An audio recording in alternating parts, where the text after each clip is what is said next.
Good morning. We are now starting the conference call to disclose the results of Q2 2022 of ENGIE Brasil Energia.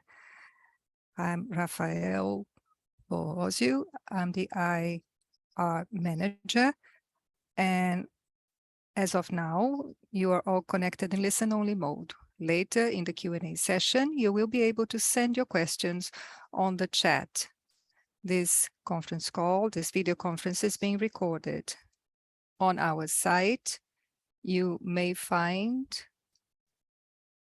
all the files relating to this presentation, the earnings release, and there you will find the analysis of the financial statements in the quarter, in addition to operating results and the monitoring of new projects. Before proceeding, I would like to clarify that any forward-looking statements that may be made during this conference call relating to the company's business outlook should be regarded as predictions.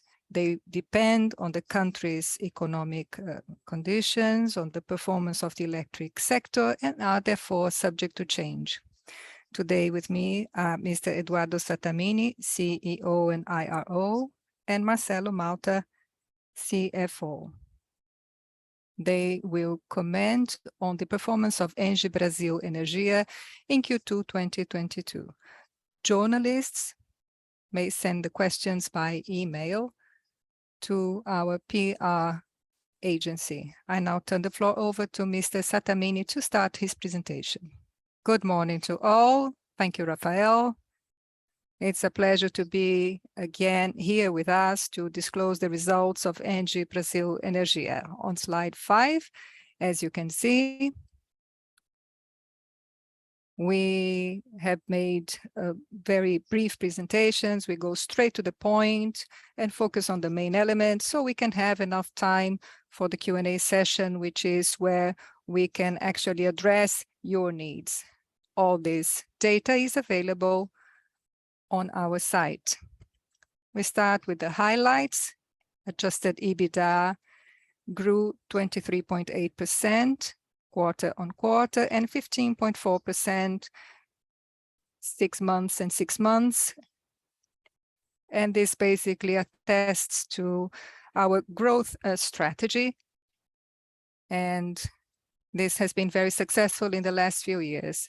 The investments that are being made are showing in terms of the volumes of energy and our ability to generate revenue.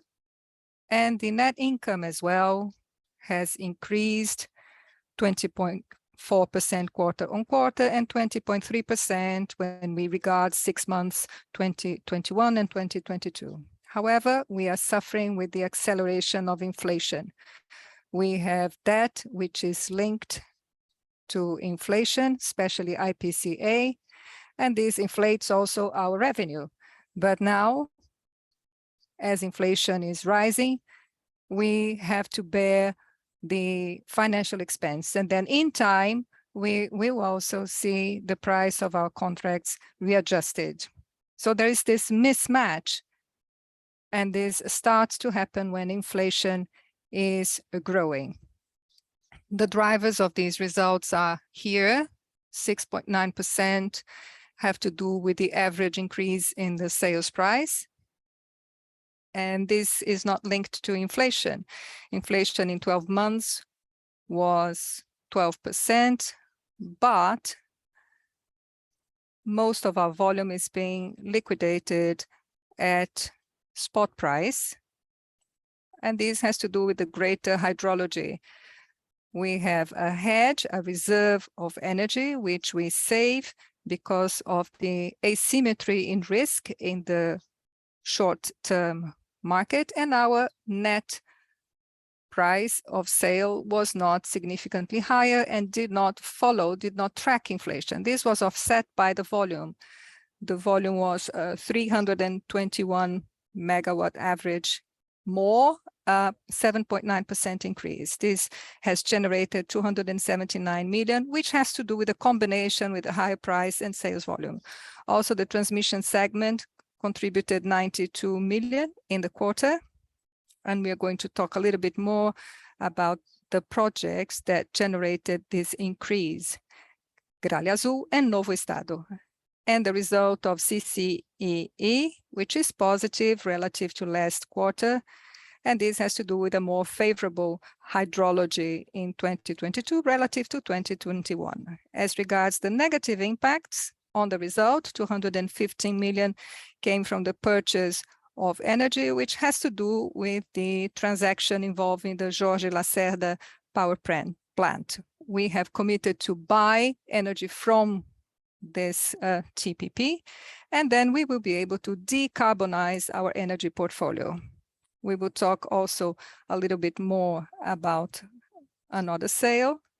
We are talking with the first who are interested in Pampa, and we believe we can give you good news very shortly, and this will allow us to decarbonize our assets. In terms of financial result, it was impacted by monetary restatement and by interest. Here you see the non-financial highlights. Within our growth strategy, we were successful in getting Block 7 in the auction in January 2022, and this has to do with our substation in Novo Estado. We are going to talk a little bit more about it later, but we received a discount and we also got better deadlines, so our auction was our bid was very successful in a very competitive auction. Some prices are extremely aggressive. We can't understand how that is, but with this block, we are very comfortable. It's a small one, and we will be successful in transforming it into a very sustainable and profitable block. We have completed the acquisition of Serra do Assuruá, 880 megawatts. We are paying 260 million for the acquisition, and we should make investments in the region of 6 billion for this wind complex to be installed and be operational at the end of 2023, the beginning of 2024, or rather 2024, I correct myself. So this is an important factor, an important highlight, because this will ensure our growth. We have been growing in the last few years. You will see the level of investment, which has been in the region of 4 billion. And this is what has allowed us to see our EBITDA grow by nearly 120% since 2016.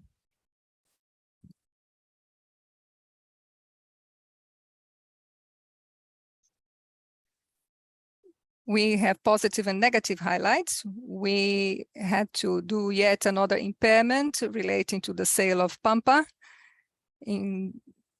as a result of the allocation of risk, the discussions, but this is being absorbed by the result, by the bottom line, and this is a non-recurring factor. Also, 300 million will be invested. We have signed an agreement to implement through TAG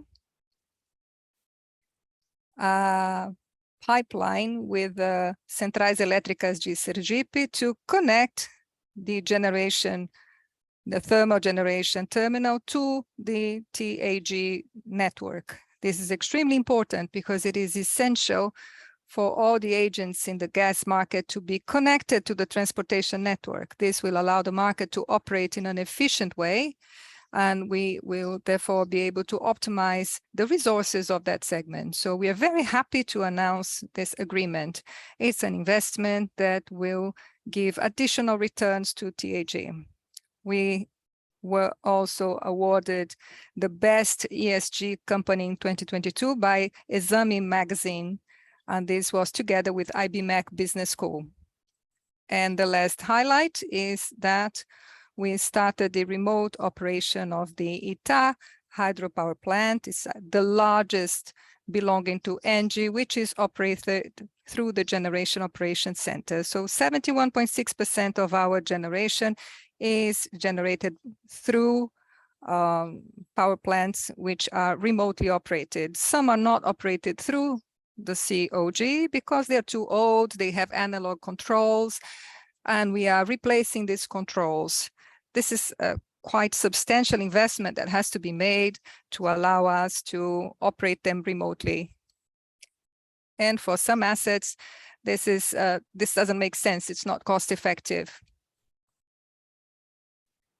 We rely on human resources. The power plant operates in commercial hours, but in some assets, the investment required to make them remotely controlled is too high. So it's not cost effective. So we have been making those decisions relative to the cost effectiveness of the investment. Then in terms of ESG, as you can see, we continue to grow in terms of installed capacity of renewables. Very shortly, 100% of our capacity will come from renewable sources. The emission intensity is a proxy, and we will see this decrease once Pampa is sold. Pampa stopped this quarter to fix the boiler, and we had to stop operating it because the spot price was below the variable cost of the power plant. So this shows what's going to happen with our intensity of emissions once Pampa is sold. The company will rely on renewable sources under Scope 3. In terms of water input and consumption, in the case of Pampa, for example, Pampa is one of the major consumers of water. It requires vapor, steam to generate thermal electricity. And we also have been increasing the percentage of women in the workforce. This is something we have been working at. We have some very specific programs for engineering trainees and for operators, because we need more women to choose these technical professions, these technical roles. So we are encouraging women and we have programs to attract and retain women so that we can have a better balance in terms of the workforce. In terms of social responsibility investments, our objective is to use 100% of incentivized resources. We also invest other funds, but as regards incentivized funds and resources, we aim to have 100% of them employed in good projects through our sustainability committee. And now let's talk about sales. In sales, the main point is that we see Serra do Assuruá inside our portfolio already, and this allows us to have more energy available as of 2025.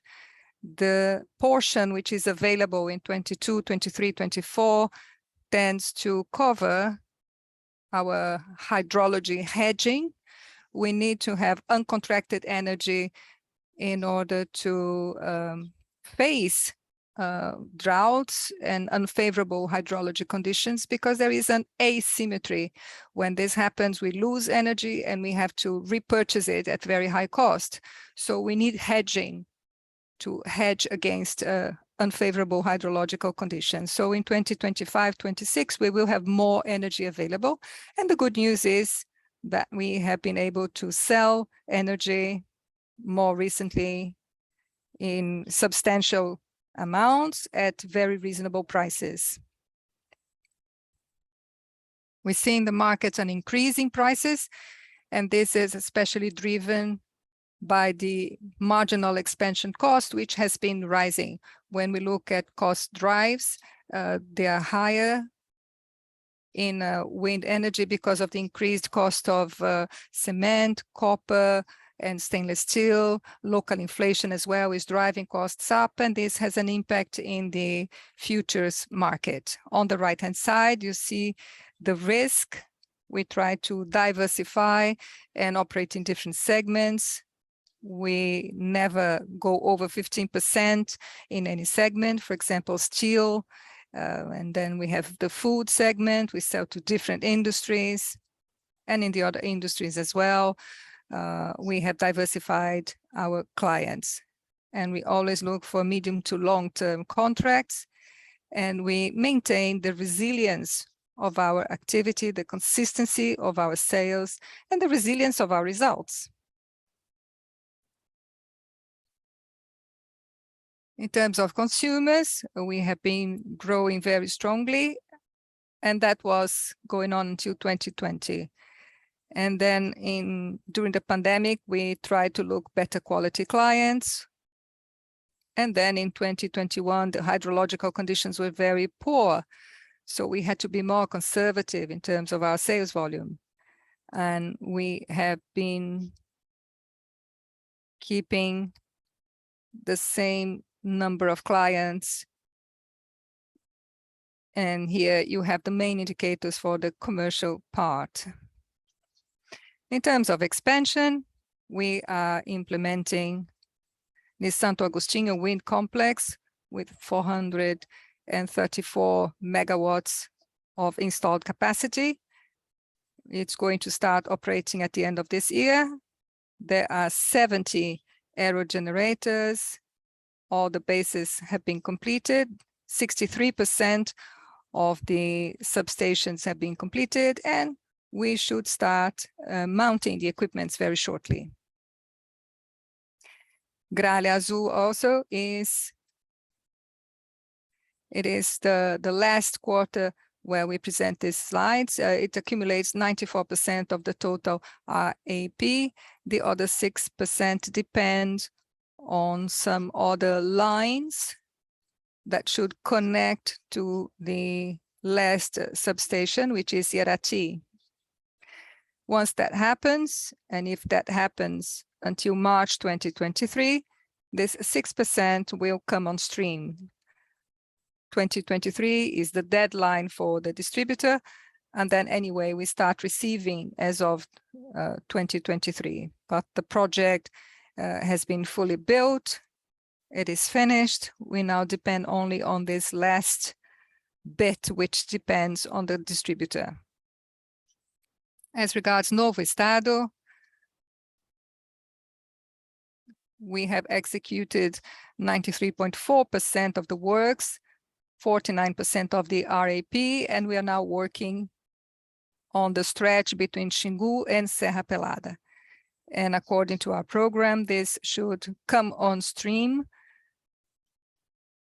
We have 3 contractors working. We have more contractors now to be able to implement it faster, but it should come on stream at the end of this year in commercial operation.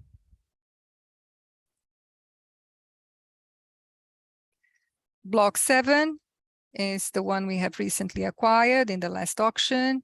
It is connected here to Takayuna's substation. The capex is 110 million. The concession term is 30 years, and we want to bring the operation forward by 24 months, and we want to reduce the capex by 30%. We always show some data on Jirau. The operation is very stable. The production of energy was low, but this doesn't have an impact from an economic point of view. This has to do with worse hydrology in the north in the beginning of the year, but the availability is very good, over 99%. We present Jirau because, as we say, the controlling company wants this asset to be added to ENGIE Brasil Energias, and we should also start to operate this major unit in the group. We talked about projects under development, and I highlight here that we have been growing our pipeline. We have been looking at opportunities to generate future growth, and this is why we made the decision in this quarter, or rather in this semester, to retain dividends a bit. We want to be conservative, and if we should need, we are going to invest in Serra do Assuruá. Some other projects as well might require investment in the near future, so we are making a conservative payout of dividends. This might change.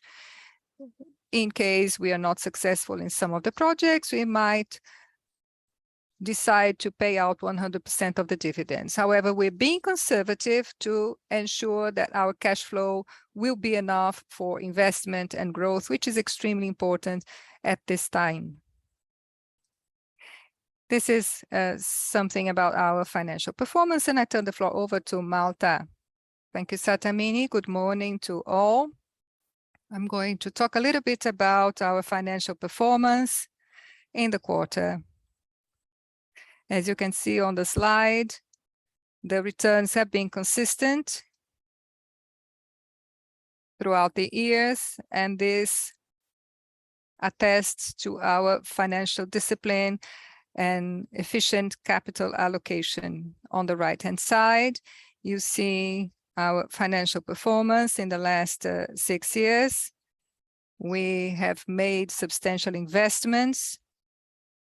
Our installed capacity increased substantially, and we made investments in renewable energies. We also acquired a stake in TAG, and we entered into the transmission business with 2,800 kilometers under construction. Our adjusted EBITDA grew very significantly and in a sustainable manner. And we have distributed dividends also at very significant levels. In many of the years, we paid out 100% of the dividends allowed. This bridge shows the evolution of our net operating revenue, and part of this has been already explained by Sattamini. We had a significant increase in sales volume, also an increase in our average price. And then in the trading operations, there was an increase by 134 million, and also a reduction in the cost by 133 million, which took us to a margin of 1 million reais.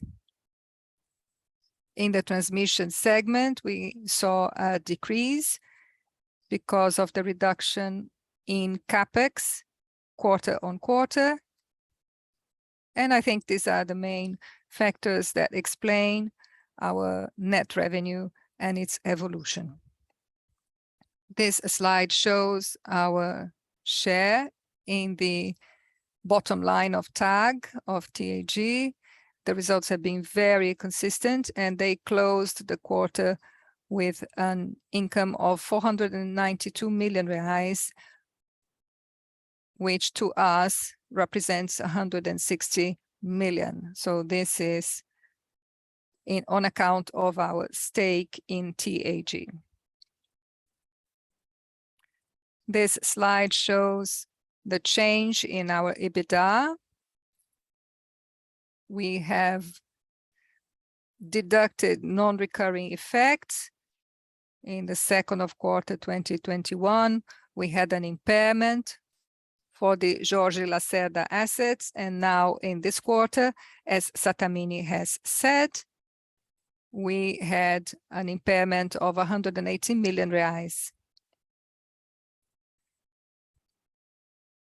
We are presenting the EBITDA in a new way. We are purging the economic effects of the transmission assets. In the last quarter, we had an effect of 159 million, and in this quarter, 177. These economic impacts have to do with the remuneration of the financial assets in construction. And here we have the RAP. which was captured in the quarter, and that is for 92 million. As said by Sattamini, we had an increase in the price and sales volume, and we also had an increase of sales in our portfolio, which has to do mostly with Diamante, the assets of Jorge Lacerda. This is our net income change. The main impact comes from the increase in our EBITDA. And as said by Sattamini, there was also an increase in our financial results because of inflation and interest, in addition to the loans of Floresta and Paracatu, which are accounted in our liabilities after we acquired these two assets. This slide shows our debt. In the quarter, net debt over EBITDA was 2.1 times, and net over adjusted EBITDA was 2.8 times.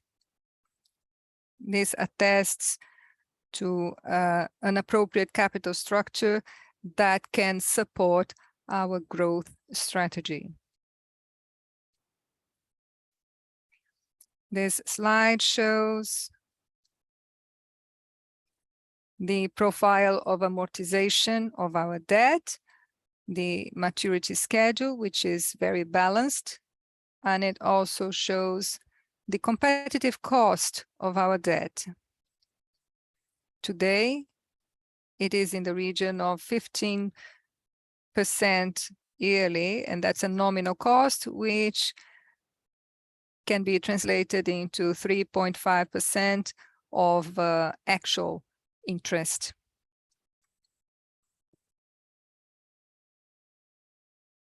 And just to end, here you can see the makeup of our debt and the indexing factors. 73% of our debt is linked to IPCA, which is hedged by our sales contracts, which are also linked to IPCA. The duration today is 7.4 years, which is also a comfortable level.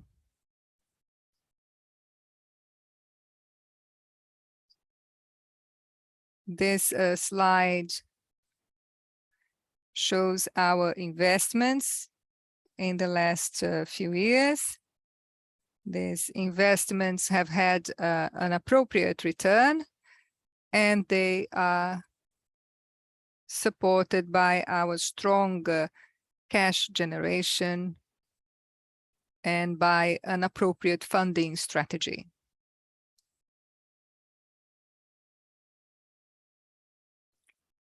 As you can see here, there is a history of our dividend payout.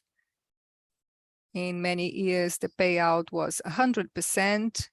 And in this quarter, as Sattamini said, we are going to pay out 55% of our income. And with this, I finish the presentation on our financial performance, and we will now open for the Q&A session from you. Hello, Sattamini and Malta. Thank you very much for the presentation. I have some questions. I'm going to try to consolidate some of these because some of them focus on the same issues. We have 5 questions, and the first one is from an investor from Infinity, and he asks, what is the base scenario relative to the transfer of Jirau? Should it be transferred to ENGIE Brasil Energia? Is that your expectation? And what has to happen for this to take place? Thank you for the question, Renan. Yes, This is still on the table. We keep the asset in our presentation quarter after quarter, but the controlling company believes it will only transfer once the project is financially balanced. As of July 2022, or rather 2023, there will be a reduction in TUST, and TUST is frozen for 10 years. And then after 10 years, it starts to vary. And there is going to be a significant reduction by 30% in TUST, which is an expense in the region of 1.1 billion reais per year. We are talking about extra cash for the company coming from Geral in the region of 330 million reais. This should make the operations financially balanced, and then that might be the time when the controlling company should bring the matter to the Committee of Related Parties so that we can undergo a fair evaluation with advisors, with a definition by the representatives also of the minority shareholders in the board. So you should see something in 2023 in the sense of beginning to study the transfer. And this is also because of the difficulties of these large structuring projects, additional capex, delays, GSF, the hydro crisis. So all of this brought concerns to the controlling company, who doesn't want to bring problems to our company. But once these issues are sorted out, we are going to evaluate this transfer in a professional and impartial manner. Thank you, Sattamini. The next question comes from Arlindo Souza, Sell-Side Traders Club. Good morning. Congratulations for the delivery.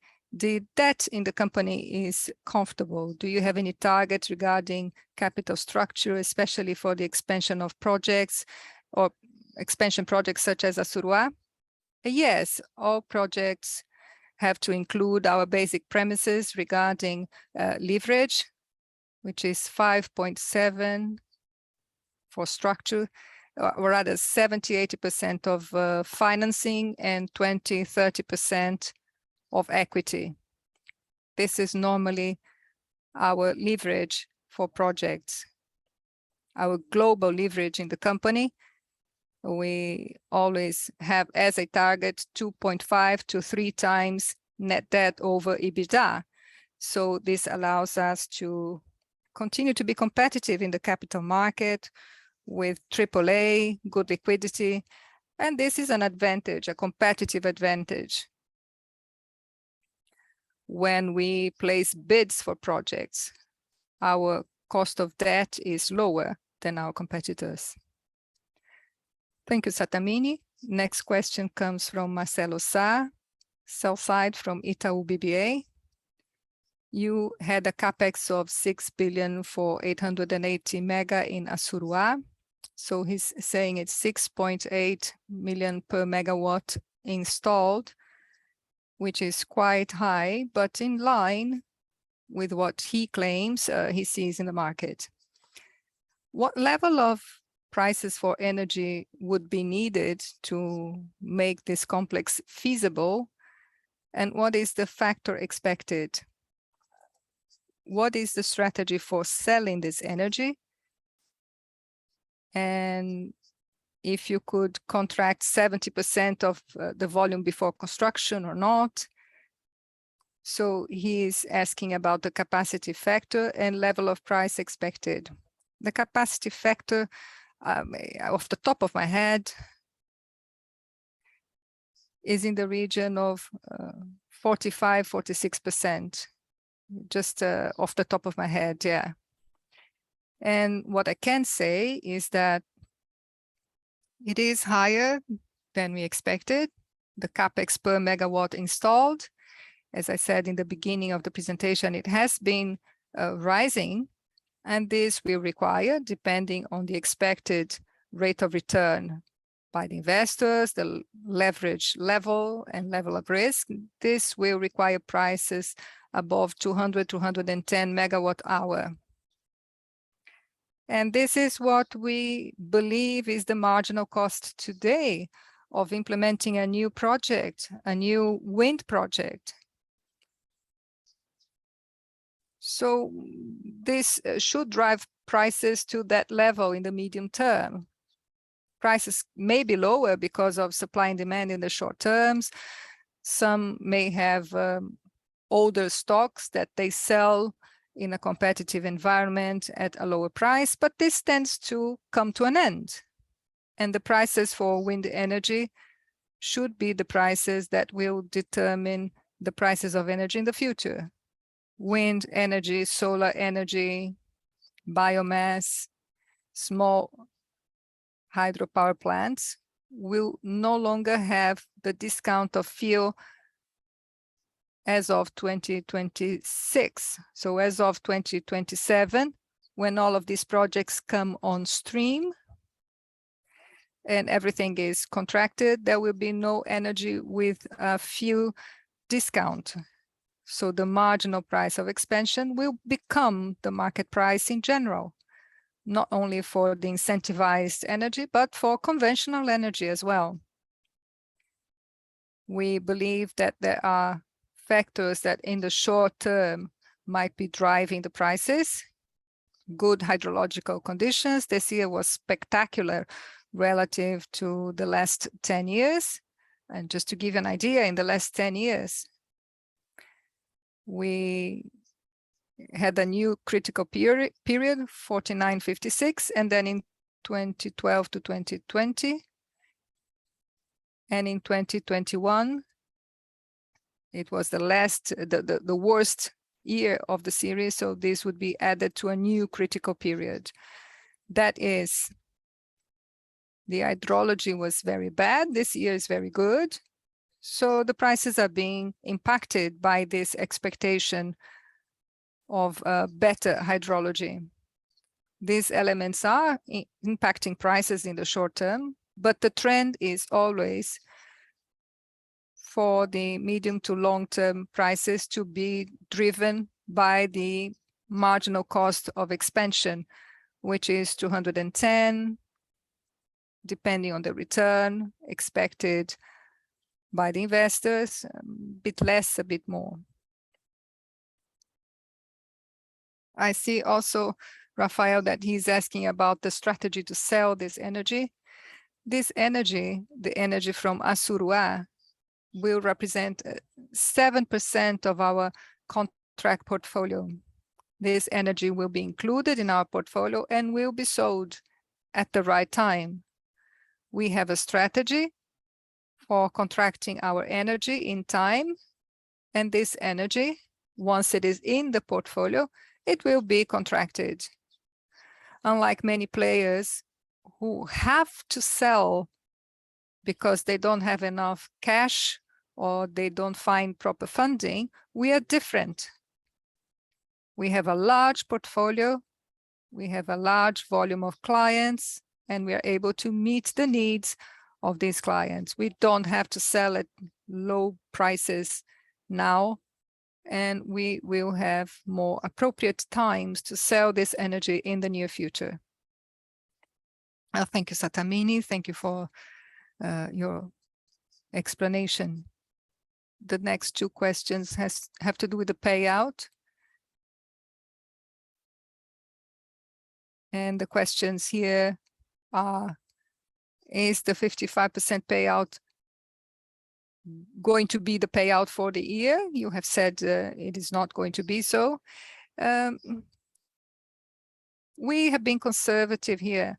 We decided to pay out 55% so that we do not have to go for high leverage when the interest rate is high. Fighting inflation will require higher interest rates. It has already happened. So if we need to invest, we would rather not make any loans with a high interest rate. So we want to grow. We don't want any exposure to high interest rates. And it might be that at the end of the year, the situation has changed and we will be able to pay out 100%. If you look at our history in the last 10, 15 years, there were only 3 times that we paid 55%.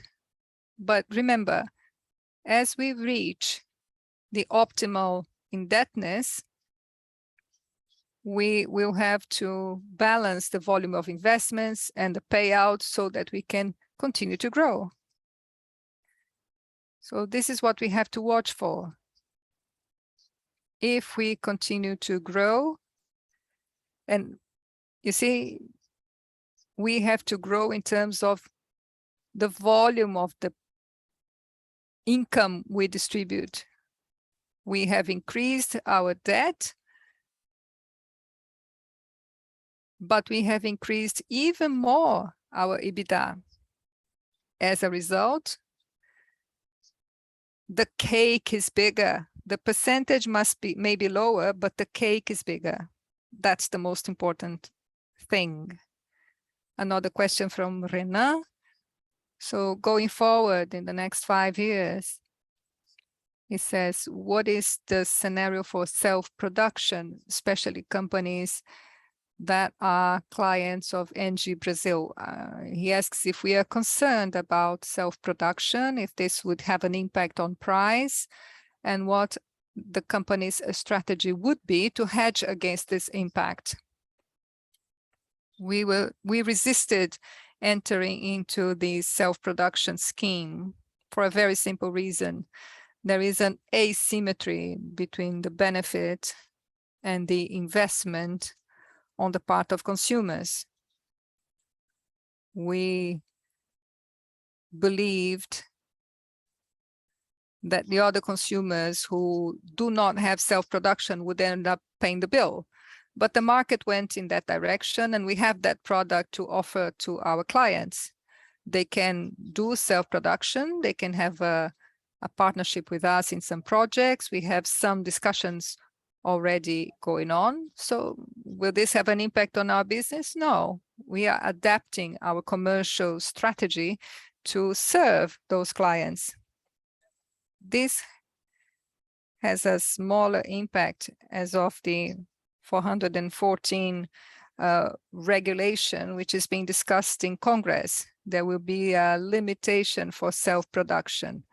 So producers will be clients for large volumes. So not everybody can go into self-production.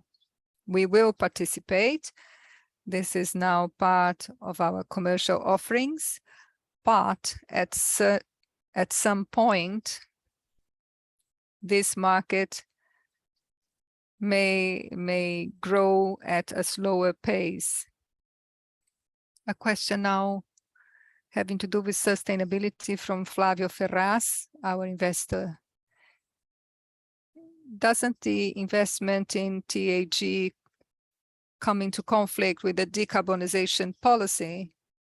No, we don't think so. Gas is a fuel that allows us to replace other fossil fuels which have a bigger impact in terms of greenhouse gases, and gas helps us do it. Many plants are still relying on oil. Many industries still rely on oil or other polluting fuel. So it's not possible to have 100% renewable matrix, because this is resources from nature. So you need to have some energy coming from thermal power plants, which is reliable, so that you have a renewable and balanced supply of energy. Another factor as well is that gas will become greener in time with biogas, with the introduction of hydrogen in the makeup of gas. So this also takes us towards decarbonizing our clients. Thank you. Next question comes from Guilherme from Santander, sell side. Could you make any comments about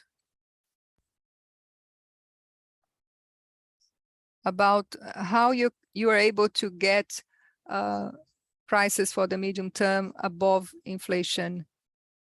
And what about overcapacity impacting prices downwards? We have increased prices, but not above inflation. That's the truth.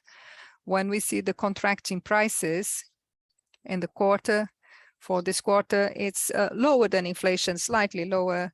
And this is the impact of the not of overcapacity, oversupply, but it has to do with the need of many players to have projects to capture the benefit of fuel before the deadline, before it ends. And that has enabled us to be very aggressive with some players, and the market price was then pushed downwards. But once this is over, we believe there won't be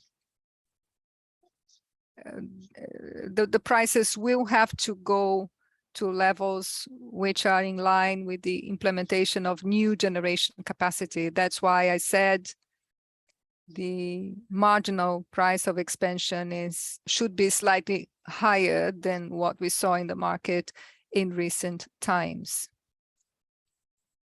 Next question comes from Bruno Ferreira, our investor, and has to do with the two main transmission assets. The effects of the RAP will be full as of Q4 2022 or later. We will have 100% of the RAPs as of March 2023. We still have 6% of Gralha Azul to go. The complete cycle of billing of RAPs will only be seen as of March 2024. So 12 months between March 2023 and 2024.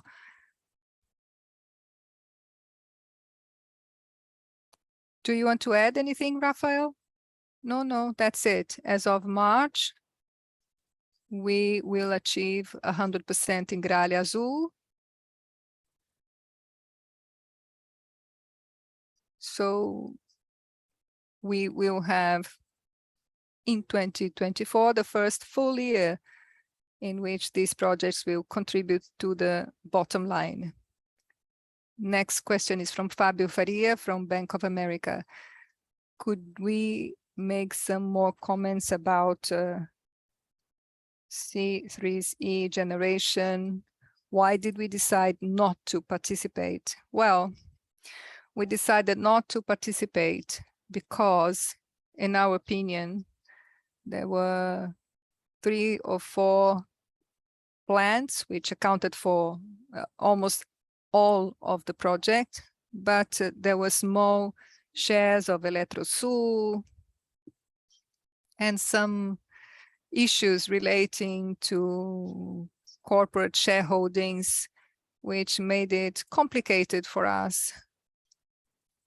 Those were the basic reasons. But it's not that we don't want to invest in new capacity in hydro, but we also have to think that investing in solar and wind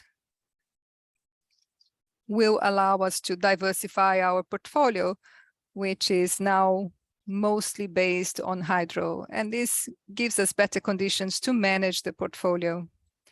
It's not because it's hydro, there are other reasons, but also we now prefer to invest in wind and solar because they are complementary to our portfolio, which is mostly hydro-based.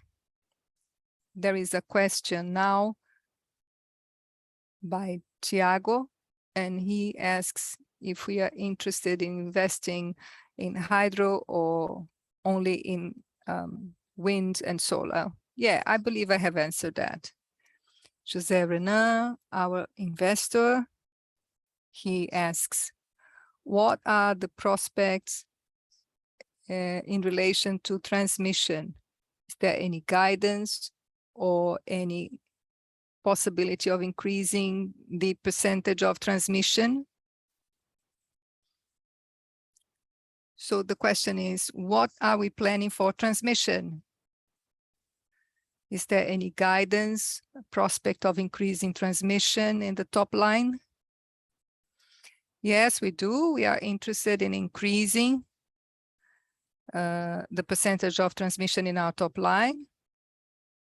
But greenfield comes through auctions, they are concessions, and brownfield, which would be M&A, is extremely competitive. So probably we will go down the route of exploring new projects, new concessions, new constructions. And this is also because we have the expertise in terms of construction. We know the market very well. We know the infrastructure market really well. And that's where we add value the most. We are going to look into auctions, and we are going to try and find ways to be competitive and profitable. It's no use being competitive without being profitable. We want returns for our investors. Next question comes from Márcio Prado. Could we comment on the expected return in generation and transmission? And he also asks whether CapEx for construction, for the projects under construction, has remained the same. We can answer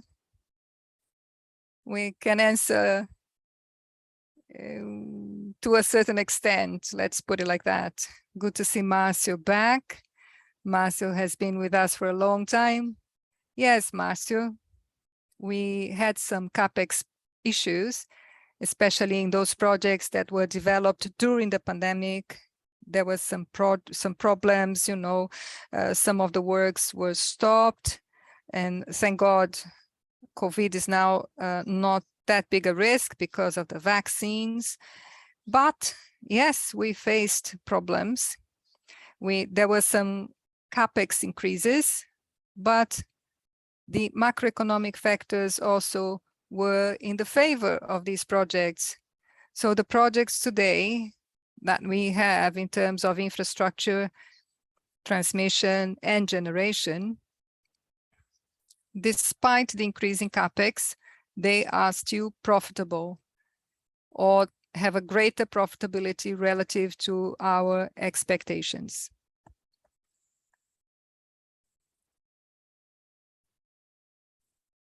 Enrique Peretti from JP Morgan asks, is the company going to be long in the spot market for Serra do Assuruá if we take into account the change in the method to calculate the spot price? I'll repeat the question. If the company plans to stay long in the market, given the change in the method to calculate the spot price, the PLD, yeah, that method is extremely important. It increases the risk and the spot price, but this is not the reason why we plan to stay long. With Assuruá, we are bringing energy into our portfolio. And with this energy, we will be able to sell to clients within the portfolio, following our strategy to have uncontracted energy for future years. And this volume of contracts and contracts renewed with our clients is a warehouse strategy to have energy in stock. We're not selling energy before to guarantee the flow, because, as I said before, prices in the market today are not appropriate and not adequate. We believe the prices will rise,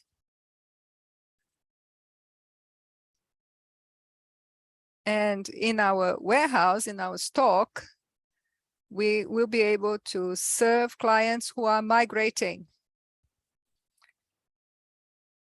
These clients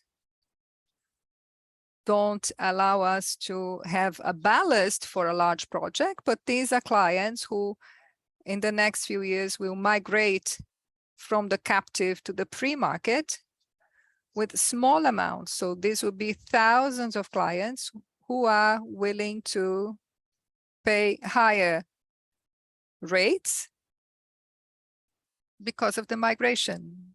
They are now paying a lot. They go to the free market. Obviously, they're looking for better prices. These are small clients. So